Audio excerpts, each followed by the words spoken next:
আমি শয়তানের চাচাতো বোন। আমার বংশ পরিচয় হলো ইবলিশের বংশ। আমি ল্যাংটা থাকতে ভালোবাসি, তবুও আমি ওয়েস্টার্ন ড্রেস পরে মানুষের সামনে আসি। বিশেষ করে আমার অনেক কষ্ট হয়। তো গাইস, এই ভিডিওটি দেখুন।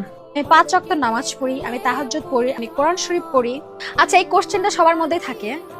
অনেকে মনে করে যে যারা আর্টিস্ট, যারা ওয়েস্টার্ন ড্রেস ক্যারি করে, ওয়েস্টার্ন ভাবে চলাফেরা করে, তারা পর্দা করে না, তার নামাজ পড়ে কিনা। অবশ্যই আমি মুসলিম একজন নারী। আমি ৫ ওয়াক্ত নামাজ পড়ি, আমি তাহাজ্জুদ পড়ি, আমি প্রত্যেকদিন সকালে ঘুম থেকে উঠে ফজরের নামাজ পড়ার পরে আমি কোরআন শরীফ পড়ি, আমি রোজা রাখি, তাহাজ্জুদ পড়ি, আমি সবকিছুই করি। আল্লাহর ইবাদতে যতগুলো কিছু আছে সবকিছুই আমি করি।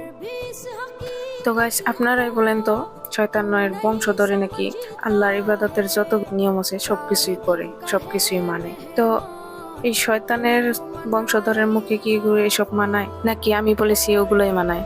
আপনারা মতামত কমেন্ট করে যাবেন। আর ভিডিওটি ভালো লাগলে লাইক করে দিবেন। তো সবাই ভালো থাকুন। আল্লাহ হাফিজ।